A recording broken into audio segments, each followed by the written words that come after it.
자리에서 모두 일어나셔서 오늘 우리에게 주실 하나님 말씀을 함께 읽겠습니다. 요한복음 7장 45절에서 끝절 53절까지입니다.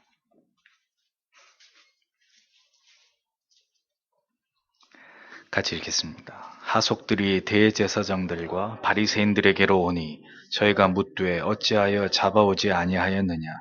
하속들이 대답하되 그 사람의 말하는 것처럼 말한 사람은 이때까지 없었나이다 하니 바리새인들이 대답하되 너희도 미혹되었느냐.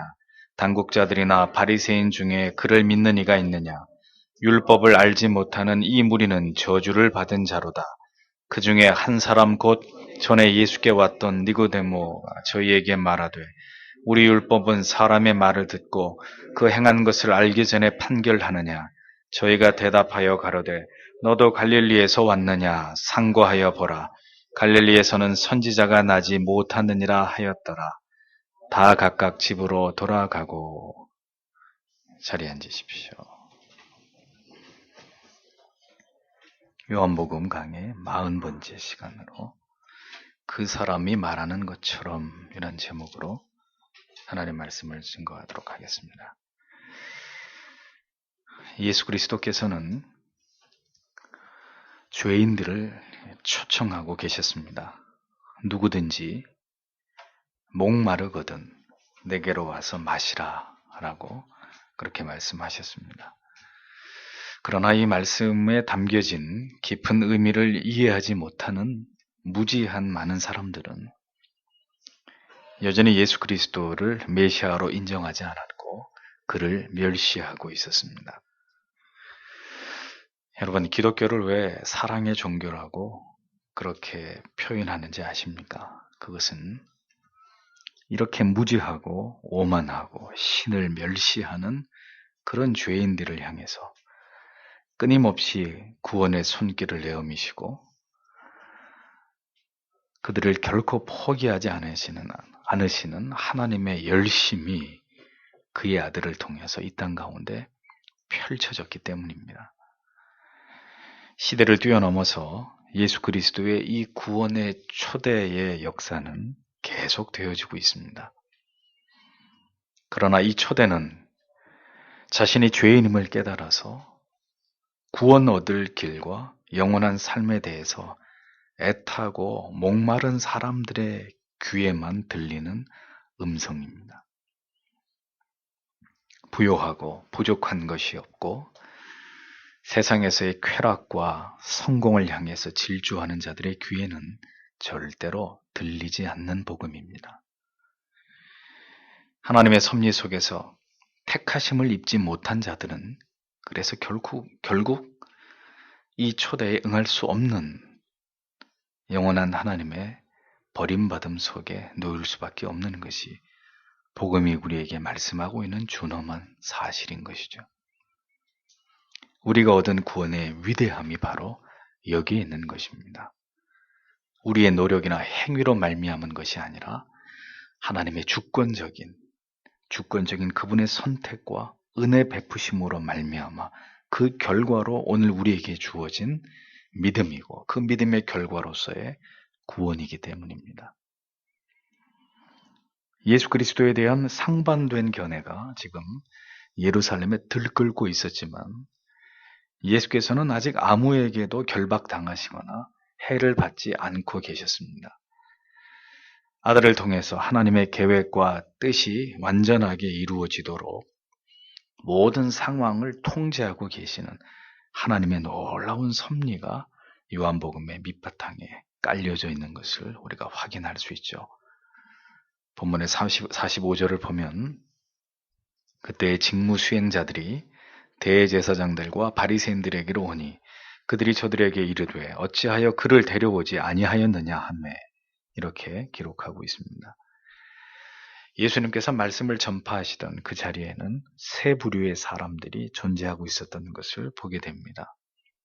첫째는 예수를 선지자로 인정하기 시작하고 있었던 그런 자들과 둘째는 여전히 예수는 메시아가 될 수 없다는 주장을 고집하고 있었던 그런 사람들과 그리고 마지막에는 유대주의 종교 지도자들이 파견한 예수를 결박할 자들이 그 장소에서 함께 예수님의 말씀을 듣고 있었다는 이야기입니다. 이것은 무엇을 우리에게 의미하는 것일까요? 우리가 이 세상에서 참된 진리를, 복음을 외치게 될 때, 올바른 복음을 선포하는 그 자리에는 반드시 우리가 전하는 복음에 귀를 기울일 자들도 있고, 그 복음을 배척할 자들도 있지만, 나아가서는 우리를 해할 자들이 그곳에 함께 있게 될 날이 우리에게 찾아올 수도 있다는 것입니다. 참된 복음은 많은 사람들의 동의와 환호성을 이끌어내지 못할 뿐 아니라 우리를 잡아 죽이고자 하는 자들을 반드시 일으킨다는 사실을 기억하셔야 합니다. 우리는 자유가 있고 평화로운 대한민국에서 신앙생활을 하고 있기 때문에 이러한 위협을 전혀 느끼지 않지만, 이슬람 국가나 힌두교를 믿는 국가에서 기독교로 개종을 한 사람들은 매 순간 생명의 위협을 느끼면서 하나님을 예배하고 믿음을 지켜가고 있습니다. 바른 진리를 증거하는 자리에는 어느 시대이든 어느 때든지 위험이 항상 도사리고 있습니다.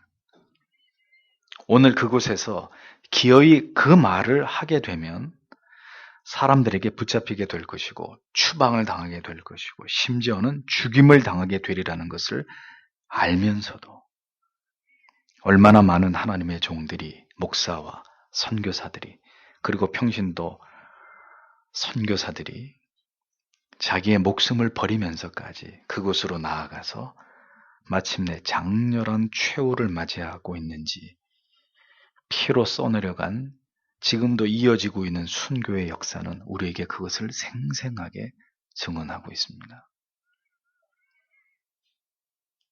역사 속에서 진리를 수호하고 복음을 전한다는 것은 무엇까지를 각오해야만 하는 의미였느냐?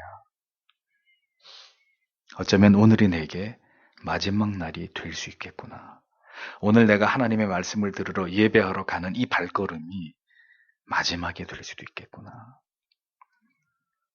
그런 마음이 바로 전도자들이 품어야 될 마음이고 생각이었던 그런 때가 역사 속에 분명히 존재했고, 지금도 지구상의 어느 한켠에서는 그러한 마음으로 하나님께 예배하러 나아가는 성도들의 숭고한 발자취가 있다는 것을 우리는 잊지 않아야 합니다.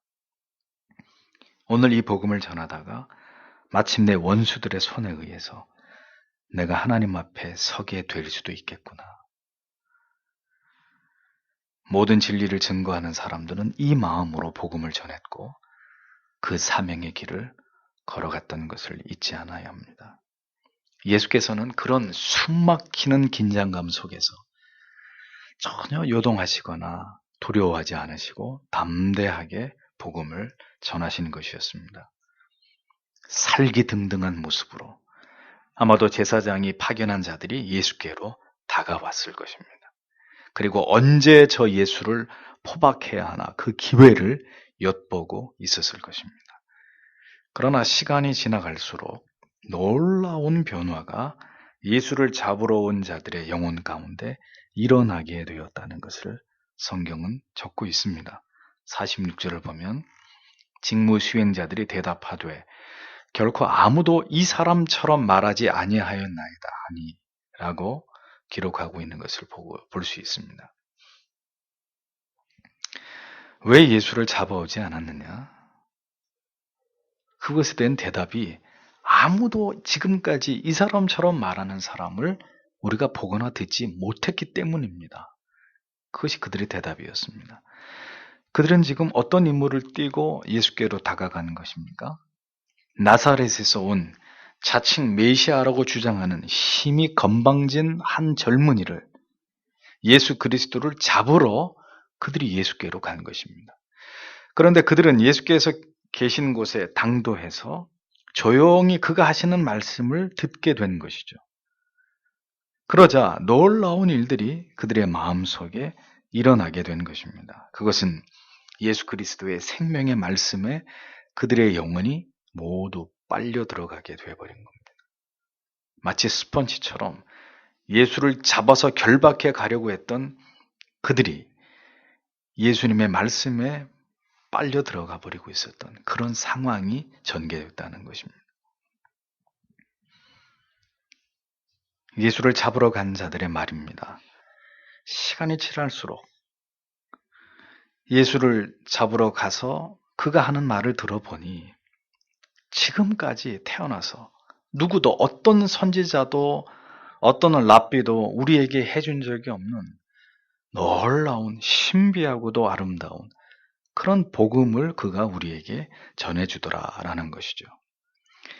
주님의 말씀이 마치자 그들 모두는 마치 약속이라도 한 듯이 예수를 결박하는 모든 일을 포기해버리고 그냥 자신들을 파견한 유대주의의 종교 지도자들에게 돌아가 버리게 된 일이 일어나게 된 것입니다.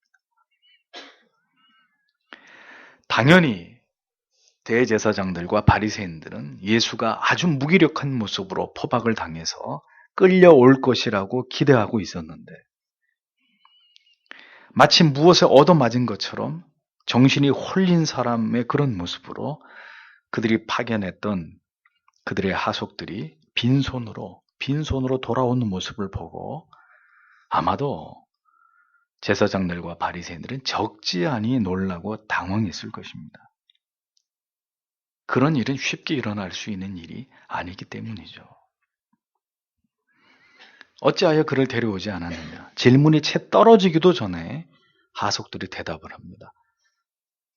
그런 사람을 본 적이 없습니다. 그런 말을 들은 적도 없습니다. 그들은 완전히 예수님의 말씀에 압도당해버린 것입니다. 그들은 역사상 가장 위대하신 분의 말씀을 직접 듣고야 말게 된 것입니다. 대제사장들과 바리새인들이 하속들을 보내서 예수를 잡아오게 한 것은 사실상 가장 위험한 곳에 그들을 보낸 어리석은 일이었습니다. 예수 그리스도의 생명의 말씀을 듣게 된 자, 그들 가운데 모두는 아닐지라도 그 가운데 소수는 반드시 그 말씀의 가치를 깨닫게 되어 있습니다. 그러기에 여느 때와 다름없이 예수를 믿는 자들을 잡아 죽이러 가는 일에 가장 선두에 섰던 사울이 다메섹 도상에서 주님의 음성을 듣고 그가 회심하는 도저히 일어날 수 없는 일이 일어나게 된 것을 성경은 적고 있지 않습니까? 복음은 어떤 자에게는 거치는 돌이 되어서 천국의 문이 닫히는 것이 되지만 어떤 자에게는 그 복음이 생애적인 감격으로 이전에 느껴보지 못한 충격적인 그러한 진리의 말씀으로 그 영혼에 각인되어서 도저히 지워지지 않는 그런 역사로 나타나게 된다는 것입니다. 그것이 복음의 능력이라는 것이죠. 주님의 말씀에 모든 무장이 해제되어 버리는 놀라운 변화를 경험하게 됐습니다. 예수를 잡으러 간 자들까지 자신이 왜 이곳에 왔는지를 망각하게 만들어 버리는 그것이 바로 복음의 힘이라는 것입니다. 우리는 이러한 말씀을 대하면서 이 위대한 복음의 능력을 믿는 자들이 되어야 합니다.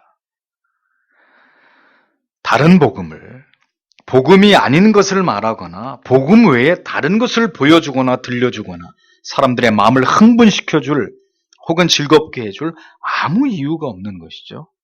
주님은 오직 말씀하셨을 뿐입니다. 이곳에서는 기적이나 이적도 행하지 않으셨습니다. 그냥 조근조근 말씀으로 목마른 자는 내게로 와서 마셔라. 하나하나 자신이 메시아인 것과 그리고 자신을 믿기 위해서 어떠한 결단이 요구되는지를 풀어서 조용히 말씀하신 것이 전부였습니다. 그들은 그의 말씀을 들은 것뿐이었습니다. 그런데 그들의 마음은 이 말씀을 듣기 이전과 이후가 판이하게 다른 결과를 만들어냈다는 것이죠. 그 말씀을 듣기 이전으로 결단코 다시 돌아갈 수 없는 변화가 일어났다는 것입니다. 진리는 무엇과 같느냐? 진리를 깨닫고 발견한다는 것은 무엇과 같느냐? 병아리를 보십시오.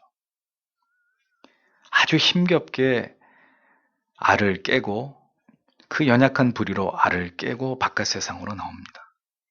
그리고 잠시 후면 노란 깃털을 반짝이면서 삐약삐약 소리를 내면서 아름다운 탄생이 이루어졌다는 것을 알리죠. 그런데 그렇게 껍질 밖으로 나온 병아리를 다시 딱딱한 계란 속에 가둘 수 있습니까? 불가능한 이야기입니다. 다시 들어가지도 않을 뿐더러 들어가면 그 병아리는 죽게 되어 있습니다. 절대로 그 이전으로 다시 돌아갈 수 없는 것. 예수를 믿은 사람들에게서 나타나는 가장 뚜렷한 징후입니다. 여러분은 어떻게 이 자리에 있게 되셨나요? 얼떨결에 오셨습니까? 갈 곳이 없어서 오셨나요? 아니죠. 어느 순간 누군가로부터 결코 거부할 수 없는 복음을 들었고 여러분들이 이 자리에서 살아계신 하나님의 말씀을 들으면서 여러분들의 심령이 변화되었기 때문입니다.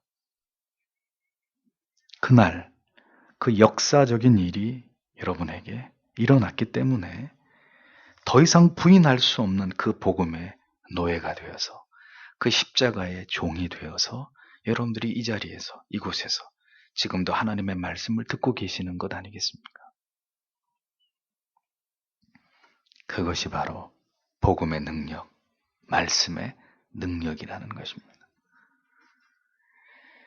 예수께로부터 들은 말씀의 능력이 얼마나 강력한 것이었는지를 보십시오. 예수를 결박해 오도록 명을 받은 자들이 그 명령을 수행할 수 없었을 만큼 제사장들이 보낸 하속들은 그들의 마음에 거부할 수 없는 충격과 그들의 영혼을 울리는 깊은 진리를 듣게 된 것입니다. 물론 이와 같은 반응을 보였다고 해서 그들이 지금 회심을 했다거나 그리스도를 구주로 영접했다고 믿을 수는 없습니다. 그러나 그들에게 주어진 이 중요한 임무조차도 수행할 수 없을 만큼 그들은 예수 그리스도를 통해서 큰 감화를 받은 것은 틀림없는 사실이라는 것을 보게 됩니다. 성도 여러분, 오늘 우리에게 이와 같은 복음에 충천하는 능력이 우리에게 나타난다면 얼마나 좋겠습니까? 도무지 아무런 능력이 나타나지 않는 우리의 말, 우리의 삶을 보면서 우리에게도 복음을 전할 때 주님께서 나타내셨던 이러한 능력의 10분의 1이라도 주께서 우리에게 부어주시기를 우리는 기도하지 않을 수 없는 것입니다. 경건의 모양을 갖춘 자는 많아도 경건의 능력을 소유한 자는 여전히 많지 않은 그런 시대를 우리가 살아가고 있습니다. 이제까지 나에게 아무도 당신처럼 말해준 사람은 없었습니다. 이제껏 내가 인생을 사는 동안에 누구도 진지하게 나에 대해서 이런 충격적인 이야기를 아무도 나에게 해준 자가 없었습니다.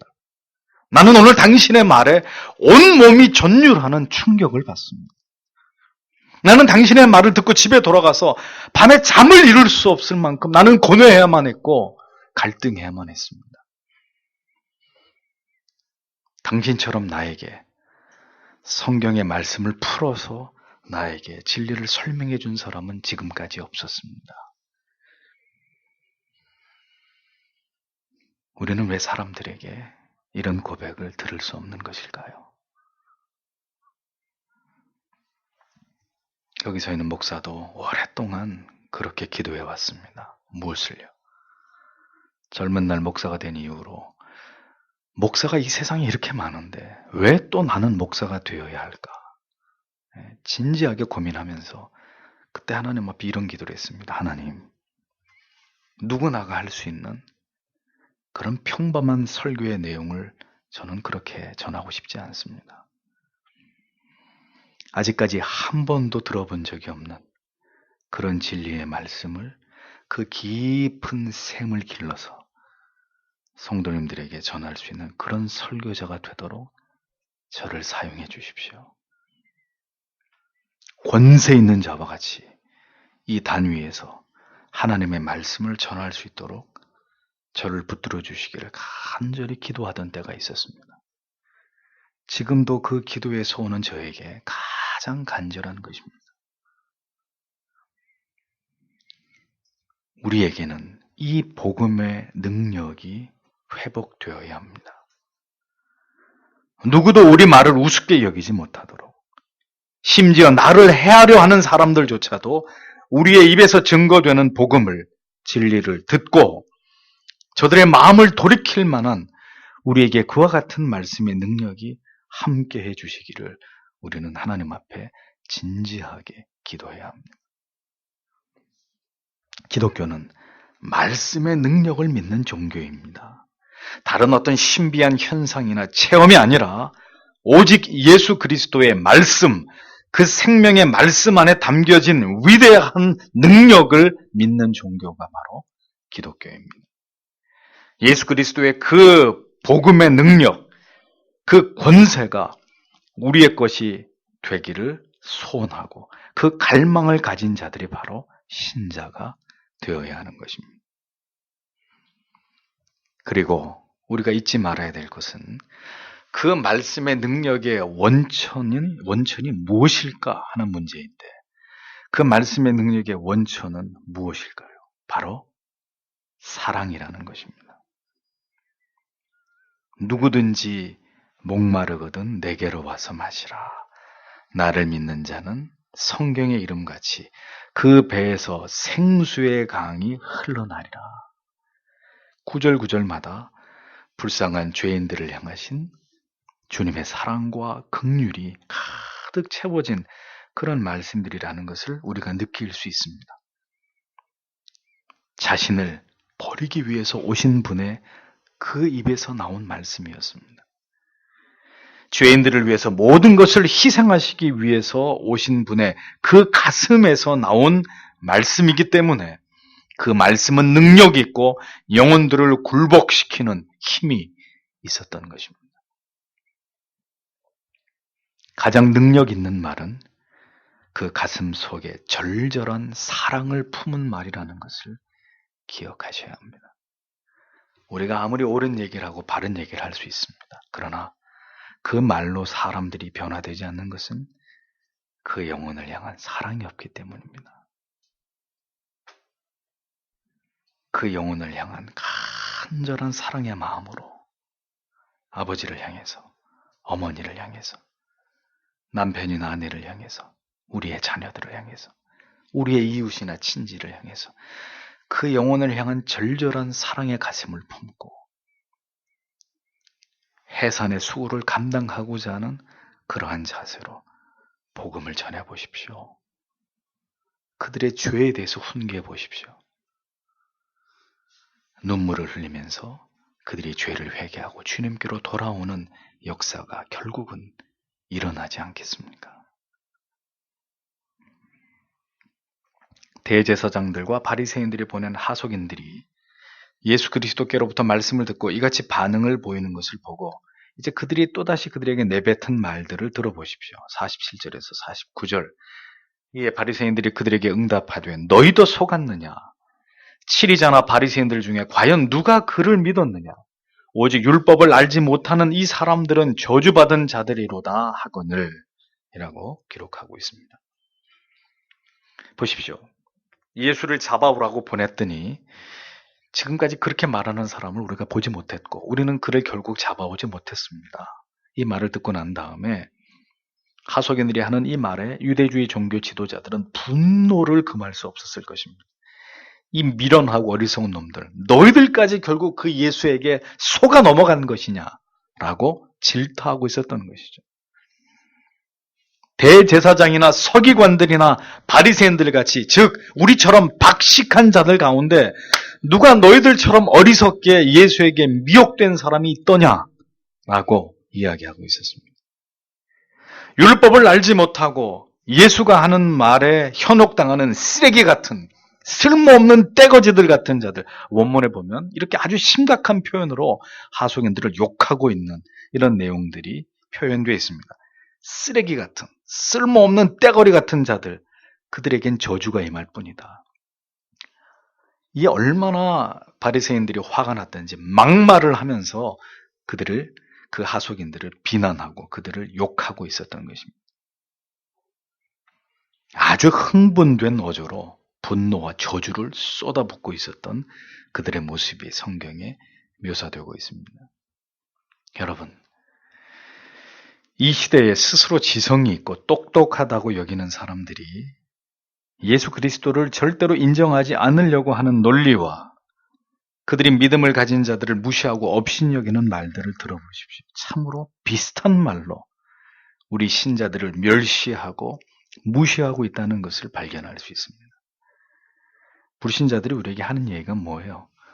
너도 기독교 신자냐? 미친 거 아니냐? 너도 교회 다니냐? 너도 예수인가 뭔가에 속았냐? 너도 목사한테 속아 넘어간 것이냐?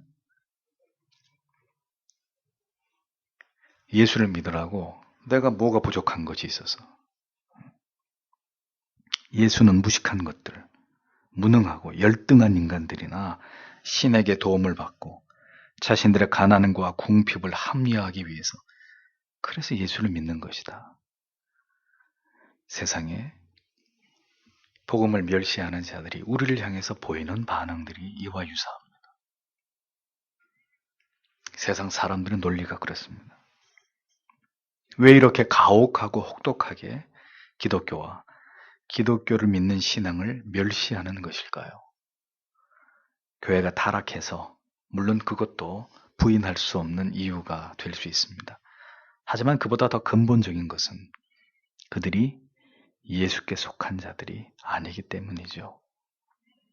고린도전서 1장 26절에서 29절을 보면 형제들아 너희를 부르신 것을 너희가 보거니와 부르심을 받은 자로서 육체를 따라 지혜로운 자가 많지 아니하고 강한 자가 많지 아니하며 고귀한 자가 많지 아니하도다. 그러나 하나님께서 지혜로운 자들을 당황하게 하려고 세상의 어리석은 것들을 택하시고 하나님께서 강한 것들을 당황하게 하려고 세상의 약한 것들을 택하시며 하나님께서 있는 것들을 쓸모없게 하려고 세상의 천한 것들과 멸시받는 것들을 택하시고 참으로 없는 것들을 택하셨나니 이것은 어떤 육체도 자신 앞에서 자랑하지 못하게 하려 하심이라 라고 기록하고 있습니다. 자, 이 말씀에 의하면 하나님을 알지 못하는 자들일수록에 그들은 학벌과 문벌과 자신의 부를 자랑한다고 과시한다고 이야기하고 있습니다. 그것이 전부이고 그 가치로 사람들에게 평가받고 판단받는 것을 지극히 옳다고 여긴다는 것입니다. 그런데 그런 자들 가운데는 예수를 믿는 자들이 많지 않다고 성경은 얘기합니다. 그런 자들은 하나님께서 천국으로 부르시지 않았고 어떤 자를 불렀느냐? 어리석은 자들, 약한 자들, 천한 자들, 멸시받는 자들을 택해서 하나님의 자녀로 삼았다. 그들에게 영생을 주셨다라고 성경은 말씀합니다. 다시 말하면 우리 가운데 말이죠. 교회 안에 성도라고 불리우는 자들 가운데는 지혜로운 자나 강한 자나 부자나 고귀한 자가 많지 않다고 성경은 분명하게 말씀하고 있는 것입니다.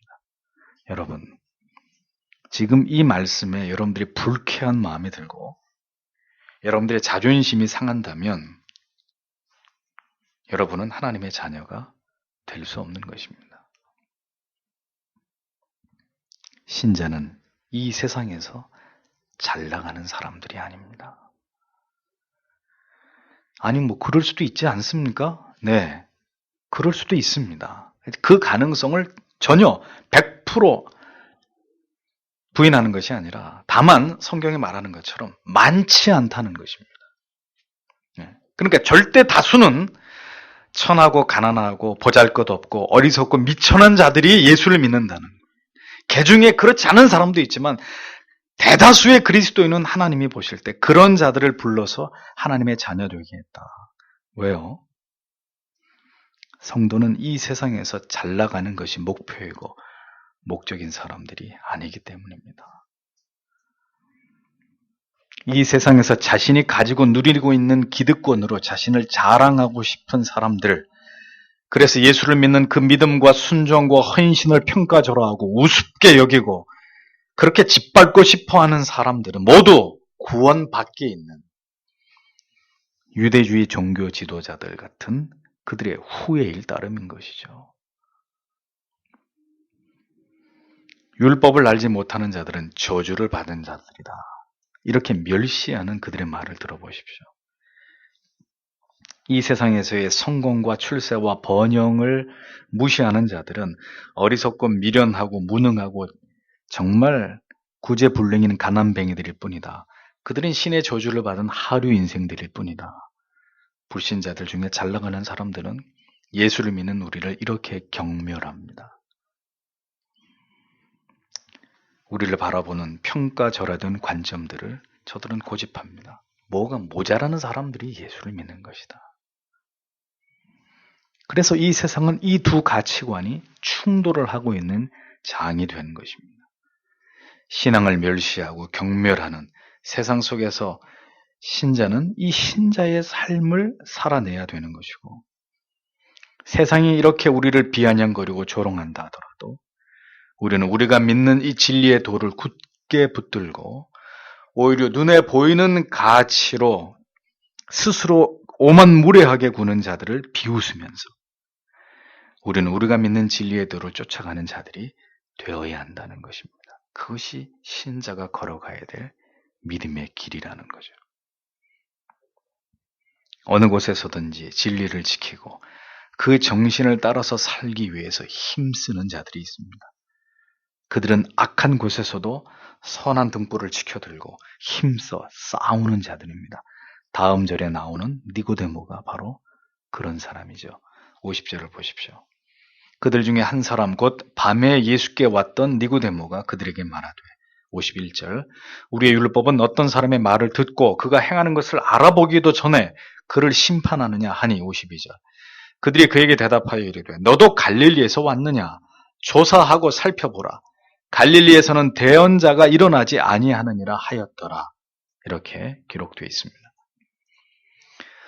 보십시오. 어느 곳에서든 진리를 지지하고 그 진리를 옹호하는 용감한 자들은 존재합니다. 니고데모, 그는 처음 주님을 만났을 때 언제 찾아왔습니까? 야심한 밤에 찾아왔습니다. 왜 그랬을까요? 자기는 바리새인으로서 공회의 의원인데 그런 신분으로 예수를 낮에 찾아가는 것을 누가 보기라도 하면 자기에게 그것이 누가 될 것을 알기 때문에 야심한 시각에 비겁했죠. 비굴한 사람이었습니다. 그렇게 주님을 찾았던 그였습니다. 그리고 예수께 거듭남이 무엇이냐를 물었던 아주 어린아이 같은 유치한 것을 질문했던 그런 자였습니다. 그러나 그는 예수님의 해답에서 깊은 인상을 받았고 그 이후로 줄곧 그의 말씀을 들으면서 점점 더 예수 그리스도의 말씀에 몰입되어져 갔던 그런 인물이었습니다. 하나님께서는 바로 그 자리에서 니고데모의 입을 열어서 누구도 반박할 수 없는 지혜 있는 말로 아직 예수님을 잡을 때가 아닌 상황에서 가열되고 있었던 예수님에 대한 유대주의 종교 지도자들의 논쟁을 잠재우고 계시는 것을 성경은 우리에게 보여줍니다. 그런데 우리는 여기서 니고데모의 신앙의 변천사를 주목해 볼 필요가 있습니다. 니고데모는 요한복음 3장에서 처음 등장하죠. 조금 전에 소개한 대로 밤중에 예수를 찾아왔던 그 사건이었습니다. 그리고 두 번째 등장할 땐 요한복음 7장에서 다시 모습을 드러내는데 이때는 바로 지금 그리스도를 옹호하는 발언을 하고 있었던 그 모습이었습니다. 그리고 그가 마지막으로 모습을 드러내는 것이 있었습니다. 어디죠? 요한복음 19장 39절에 가보면 니고데모의 행위를 이렇게 기록합니다. 또 처음에 예수님께 밤에 왔던 니고데모도 모략과 알로에 섞은 것을 100근쯤 가지고 오니라. 지금이 어떤 상황이죠? 예수님의 장례를 준비하고 있는 상황이었습니다. 마지막 성경에서 니고데모가 등장했을 때는 아리마대 사람 요셉과 더불어서 아무도 예수님의 시신을 수습하지 않으려고 하는 때에 담대하게 예수님의 장례에 필요한 값비싼 재료들을 준비해서 베드로도 아니고 요한도 아닌 니고데모가 아리마대 요셉과 함께 예수님의 시신을 수습하는 장면으로 성경은 이 아름다운 제자 니고데모의 마지막을 기록해 놓고 있습니다. 시간이 갈수록 점점 더욱더 메시아의 그 잊을 수 없는 사랑으로 몰입되어 들어가고 있었던, 그래서 주님의 시신을 수습하는 일까지 바리새인으로서 열심당원의 소속이었던 신분으로 이제는 더 이상 두려워하지 않고 그 일을 감당했던 그리스도의 아름다운 제자 니고데모의 모습이 성경에서 분명하게 나타나고 있습니다. 그렇게 변화되어 가야 되는 거예요. 예수를 처음 만났을 때와 그 마지막이 시간이 경과됨에 따라서 그렇게 점점 더 주께로 다가가는 신앙이 돼야지, 점점 더 예수께로부터 멀어지는 신앙이 되어서는 안 되는 것입니다. 하나님께서는 니고데모의 입을 열어서 예수 그리스도의 입장을 옹호하고 변호하게 하셨습니다. 같은 회의석상에 있었던 자들의 대꾸를 들어보십시오. 똑같은 일, 너도 미친 거 아니냐? 응? 너도 혹시 예수와 함께 갈릴리 출신이 아니냐? 왜 지금 그의 편을 들고 있다는 말이냐? 이렇게 비난을 받습니다. 그들은 니고데모에 대해서도 멸시와 경멸에 찬 어조로 쏘아붙이고 있었습니다. 그리고 그들은 계속 빈정거리는 투로 가서 성경을 다시 찾아봐라.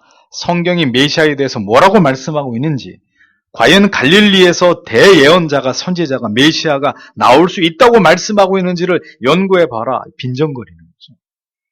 그러면서 그들은 확언하기를 갈릴리에서는 결코 예언자가 일어날 수 없다고 못 박아 말하고 있는 것을 볼 수 있습니다. 꼭 잘 모르는 사람들이 더 큰 소리로 우깁니다. 사실은 그들의 주장과 전혀 다릅니다. 왜요? 갈릴리 출신의 선지자가 없나요? 여러분들이 잘 아시는 요나, 엘리야, 엘리사, 아모스, 나훔, 이런 사람들은 전부 갈릴리 출신의 선지자들이에요. 그러니까 그들은 지금 분노하고 있었기 때문에 조금만 생각해 봐도 지금 자기들이 하는 말이 이치상 맞지 않는 말인지 알 수 있는데, 지금 억지를 부리고 막 분노하고 있었고 무언가 자기들이 옳다는 걸 주장해야 되니까 깊이 생각해보고 따져보지도 않고 막 실언을 하고 있었던 그런 모습을 보게 되는 것이죠. 왜 이들이 이렇게 흥분하고 있을까요? 자존심이 상해인 거예요. 자존심. 예수를 잡으려고 그랬으면 잡혀와야 되고 빨리 결박해서 그를 죽여야 되고, 그래서 자신들의 떨어진 어떤 위상을 다시 끌어올려야 되겠는데 뭔가 자기들 마음대로 되지 않는 거예요. 그들은 이 니고데모의 말을 듣는 순간 마땅히 대응할 논리가 없었다는 것을 깨닫게 됐습니다. 그러니 이 말을 하고 난 이후에 직후의 행동을 보십시오. 53절에 모든 사람이 자기 집으로 가니라. 성경은 이렇게 기록하고 있습니다. 더 이상 할 말이 없었던 거예요. 명절도 끝났고 초막은 다 치워졌고 예수를 결박하고 죽이려고 했던 그들의 모든 모의와 도모는 이번에도 뜻을 이루지 못하게 됐습니다. 그들은 모두 분노에 차서 상처 입은 자존심과 그리스도에 대한 적대적 감정을 억제하지 못해서 불길처럼 화를 내면서 모두 뿔뿔이 다 집으로 흩어져 버리는 거예요. 왜? 할 말이 없으니까. 니고데모가 우리의 율법에는 당사자에 대해서 스스로 변론할 기회도 주지 않고 그를 심판하는 법이 있느냐? 없다는 얘기죠. 그러니까 없는데 왜 예수를 지금 우리가 그런 말도 안 되는 이유를 들어서 그를 핍박하려고 하느냐? 이렇게 질문하니까 할 말이 없었던 거예요. 그들의 모임은 그것으로 해산되고 말았습니다. 성도 여러분, 역사는 사람이 써내려 가는 것이 아닙니다. 그분에 의해서, 그분이 써내려 가시는 것입니다. 그 갈릴리의 한 청년의 능력이 사내들인 그 당시 유대주의의 최고의 종교의회의 권위보다도 훨씬 더 막강했던 것을 우리는 보게 됩니다. 누가 그리스도의 십자가의 죽으심을 그분의 실패라고 얘기합니까? 어떤 정신 나간 사람이. 누가 감히 갈보리 피 언덕에 높이 달리신 그리스도의 죽음이 인간 예수의 연약함이라고 평가절하합니까? 그분은 때가 되어서 그분이 걸어가셔야 할 길을 가신 것일 뿐입니다. 어떤 인간도 예수를 못 박은 것이 아니에요. 인간들에 의해서 십자가에 못 박히시긴 했지만 물리적으로 인간들이 감히 어리석고 미련한 인간들이 예수를 십자가에 못 박은 것이 아니란 말입니다. 그분은 그분이 가야 될 길을, 정해진 길을 그렇게 가심으로써 이 위대하신 구속사의 흐름을, 그 역사를 완성 지으신 것입니다. 그래서 스스로 십자가 위에 오르신 것이지 억지로 힘없이 끌려가서 지기 싫은 십자가를 억지로 지신 것이 결코 아니라는 거예요. 인간들이 승리한 것이, 마귀가 승리한 것이 아니란 말입니다. 우연이 있다고 믿으십니까? 그리스도께서 하실 수 없으신 일이 혹시 있다고 생각되십니까? 인간이 무엇입니까? 인간의 존재라고 하는 게 뭐예요? 시편 기자는 하나님 앞에서 인간의 어리석고 미련한 도모를 이렇게 노래했습니다. 어찌하여 열방이 분노하며 민족들이 허사를 경영하는고, 세상의 군왕들이 나서며 관원들이 서로 꾀하며 여호와와 그 기름 받은 자를 대적하며 우리가 그 맨 것을 끊고 그 결박을 벗어버리지 않는도다. 하늘에 계신 자가 웃으시며 주께서 저희를 비웃으시리로다. 시편 2편에 그렇게 기록하고 있습니다. 하나님께서는 당신의 아들을, 사랑하는 자녀들을 반드시 지키시는 분이십니다. 하나님 편에 세워진 한 사람이 석 달 열흘을 굶은 사자의 입을 봉하고 3m의 거구를 쓰러뜨리고, 성경에 얼마나 많은 예들이 나옵니까? 하나님 편에 선 한 사람의, 하나님의 사람이 막강한 군대보다도 더 강하고 수백 명이 지키는 성보다도 강하다고 성경은 우리에게 분명하게 말씀하고 있습니다. 역사는 하나님이 써내려 가십니다. 또 하나님 편에 붙들린 그 사람에 의해서 역사는 새롭게 쓰여지는 것입니다. 그리스도처럼, 니고데모처럼 꼭 있어야 할 그 자리에서 꼭 그가 해야만 될 그 한마디의 말로, 혹은 그 결정으로, 혹은 그 행동으로 하나님의 뜻을 이루어 나아가는 그런 하나님이 쓰시는 사람들, 하나님께 바쳐진 사람들, 그들이 바로 여러분들이 되셔야 하고 여러분들의 자녀가 되어야 하는 것입니다. 기도하겠습니다.